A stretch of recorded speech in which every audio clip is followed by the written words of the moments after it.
Nurhayati Suryanururu, NIM 2001-120, jurusan Teknik Perminyakan C angkatan 2020. Di sini saya akan menjelaskan untuk bagian tugas pendahuluan dan bagian abstrak.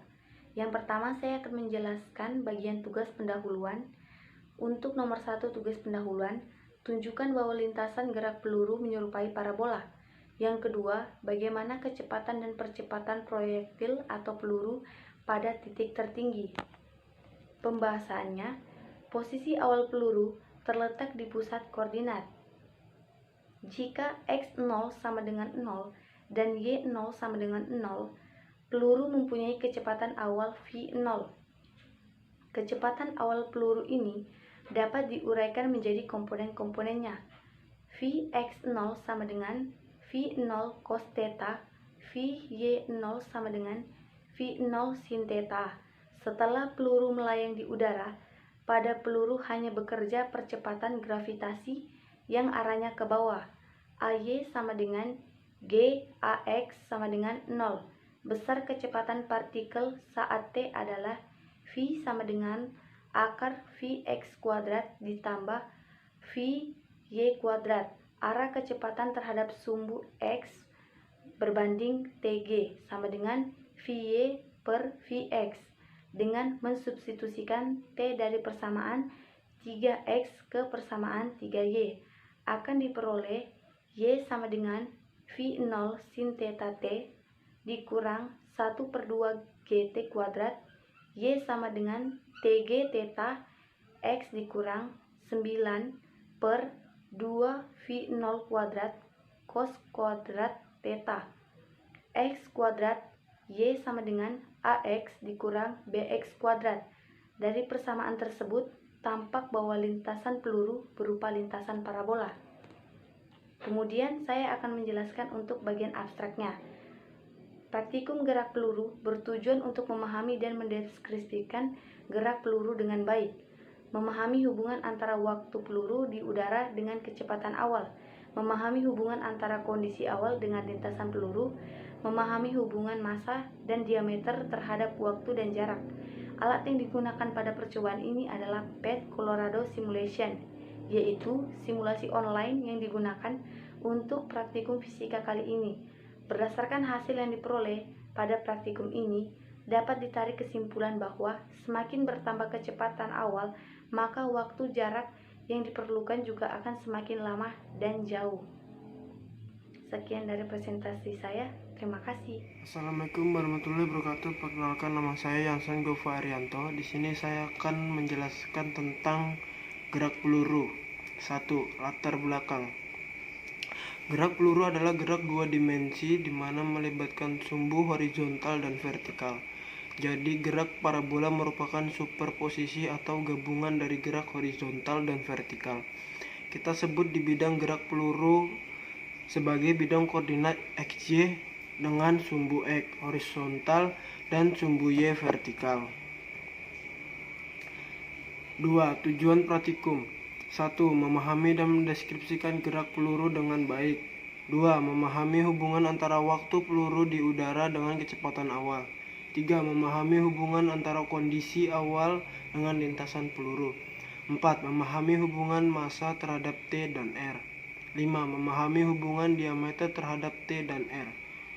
3. Permasalahan. Bagaimana memahami dan mendeskripsikan gerak peluru dengan baik.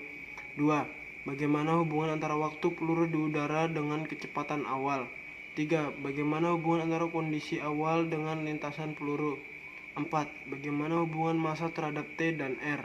5. Bagaimana hubungan diameter terhadap T dan R. Sekian dari praktikum saya. Wassalamualaikum warahmatullahi wabarakatuh. Assalamualaikum warahmatullahi wabarakatuh. Perkenalkan, nama saya Muhammad Fajar Al-Fatah.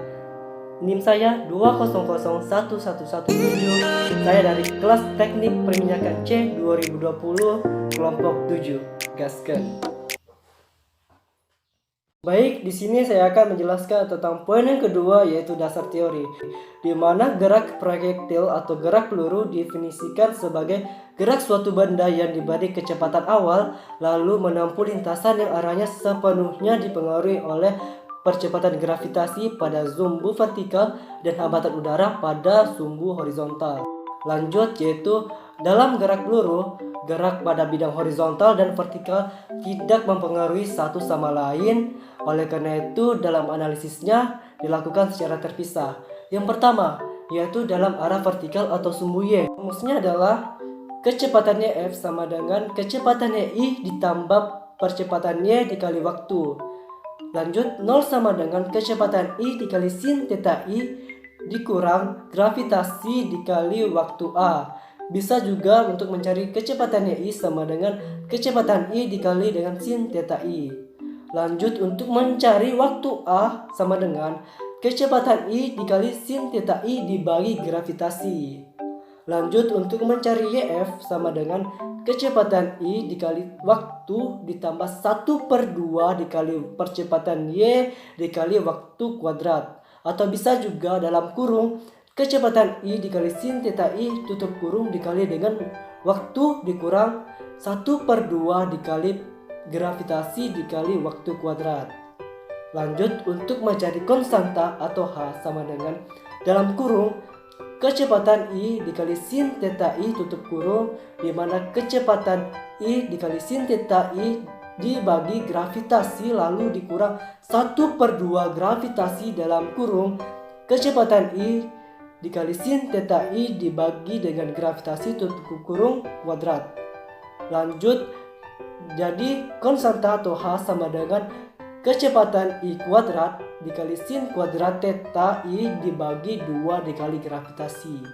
Lanjut, poin yang selanjutnya yaitu dalam arah horizontal atau sumbu X yang dimana hambatan udaranya diabaikan. Jadi rumusnya yaitu jari-jari atau R sama dengan kecepatan XI dikali waktu B. Lanjut, dalam kurung kecepatan I dikali cos theta I tutup kurung dikali 2 dikali waktu A. Atau bisa juga untuk mencari kecepatan XI sama dengan kecepatan I dikali cos theta I. Lanjut, dalam kurung kecepatan I dikali cos theta I tutup kurung, di mana 2 dikali kecepatan I dikali sin theta I dibagi gravitasi. Lanjut, 2 dikali kecepatan I kuadrat dikali sin theta I dikali cos theta I lalu dibagi gravitasi. Lalu hasil akhirnya yaitu R atau jari-jari sama dengan kecepatan I kuadrat dikali sin 2 theta I dibagi gravitasi. Nah, karena gerak peluru termasuk dalam pokok bahasan kinematika atau ilmu fisika yang membahas tentang gerak benda tanpa mempersoalkan penyebabnya, maka pembahasan ini gaya sebagai penyebab gerakan benda diabaikan. Demikian juga gaya gesekan udara yang menghambat gerak benda. Nah, seperti itulah penjelasan saya dengan poin yang kedua, yaitu dasar teori. Sekian dari penjelasan saya. Assalamualaikum warahmatullahi wabarakatuh. Nama saya Junsul Efren Santoso dengan NIM 201116 Teknik Perminyakan C dari kelompok 7. Di sini saya akan menjelaskan tentang metode percobaan. Metode percobaan terdiri dari 3 poin. Poin pertama adalah peralatan, poin kedua adalah langkah-langkah, dan poin ketiga adalah diagram alir. Poin pertama adalah peralatan. Kita hanya dengan mengklik link yang ada pada yang saya cantumkan di atas ini. Poin kedua adalah langkah-langkah. Langkah yang pertama kita hanya mengklik link yang sudah saya kasih tadi, dan langkah kedua kita klik lab seperti pada gambar di samping ini. Langkah yang ketiga kita atur kondisi awal seperti yang diberikan pada kelompok kita. Langkah keempat, tembakan meriam dan arahkan alat ukur pada posisi akhir proyektil. Kita masuk pada poin yang ketiga, yaitu diagram alir. Pertama, start, lalu kita klik link, kemudian klik on lab, kemudian atur sudut, evaluasi dan kecepatan awal pada percobaan pertama, kemudian tembakan proyektil, kemudian catat nilai waktu dan jarak, kemudian atur massa dan diameter pada percobaan kedua, kemudian atur sudut evaluasi dan kecepatan awal, kemudian catat nilai waktu dan jarak, dan selesai. Terima kasih. Assalamualaikum warahmatullahi wabarakatuh. Perkenalkan, nama saya Vina Armaetah dengan NIM 201118, kelas Teknik Perminyakan C 2020 dari kelompok 7. Saya akan menjelaskan bab 4, yaitu hasil dan pembahasan. Nah, yang pertama yaitu analisis data. Saya akan memperlihatkan tabel 1 sampai dengan 5 dan grafik 1 sampai dengan 10. Nah, dan saya juga akan memperlihatkan video, yaitu bagaimana saya proses pengambilan data tersebut.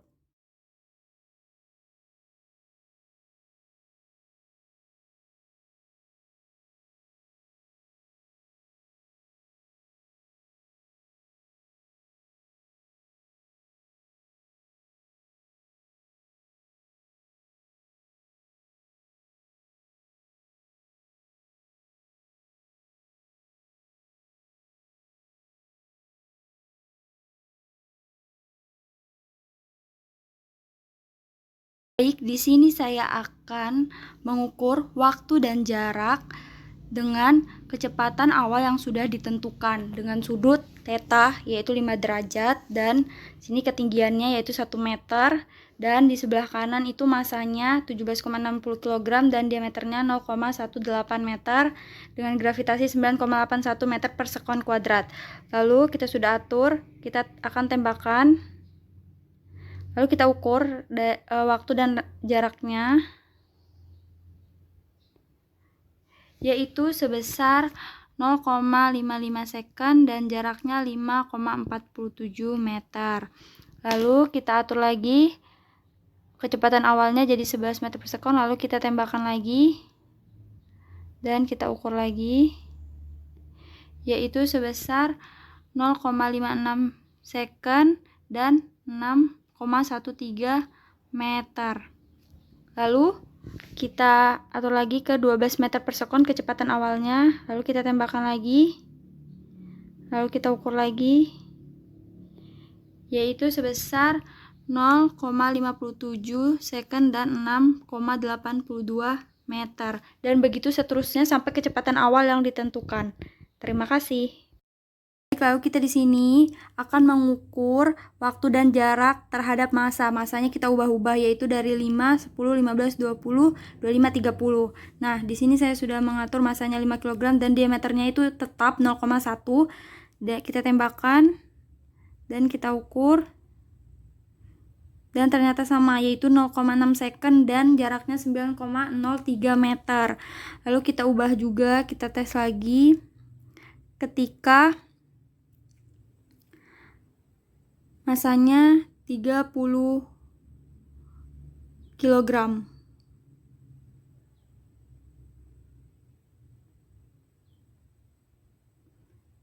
Kita atur masanya ke 30 kg.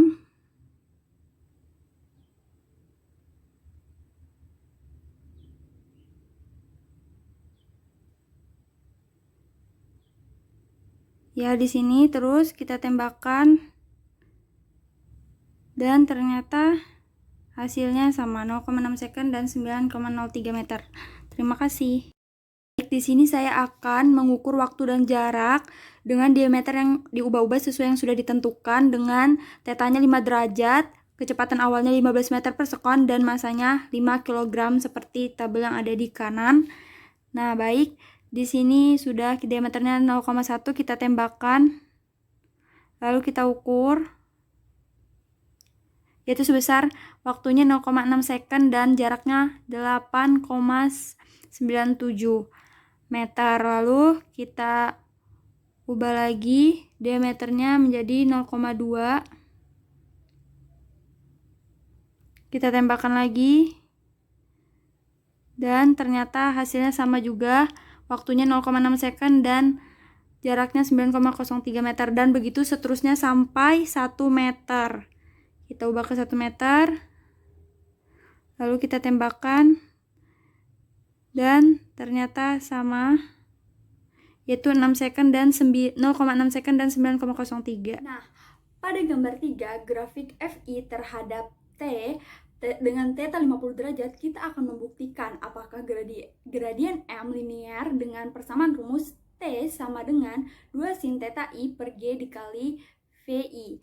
Nah, lalu T sama dengan 2 sin 50 derajat dibagi 9,8 dikali VI. T sama dengan 2 dikali 0,766044 dibagi 9,8 dikali VI. Jadi T menghasilkan sama dengan 0,1563 dikali VI.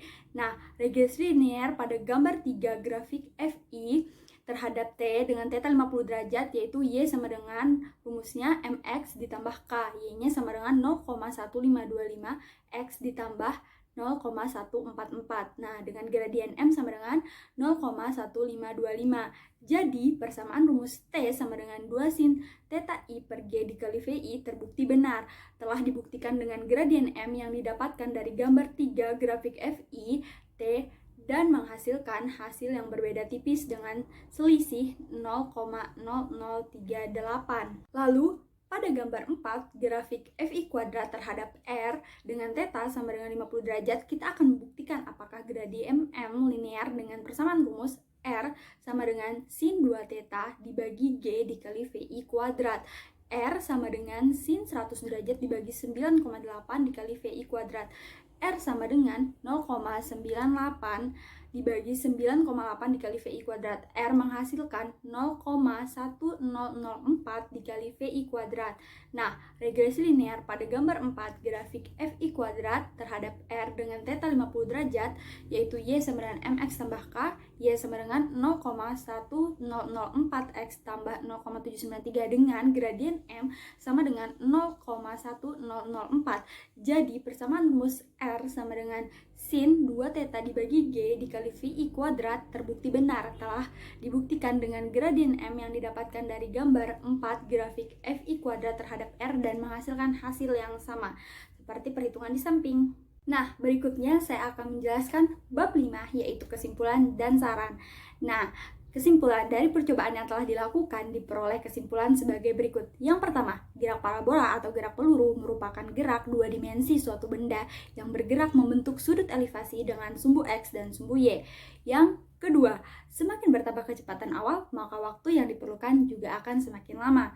Yang ketiga, berikut juga dengan jarak. Semakin bertambah kecepatan awal, maka jarak lintasan peluru juga akan semakin bertambah jauh. Yang keempat, massa tidak berpengaruh terhadap waktu dan jarak pada gerak peluru. Dan yang kelima, diameter atau ukuran proyektil juga tidak berpengaruh terhadap waktu dan jarak pada gerak peluru. Terima kasih.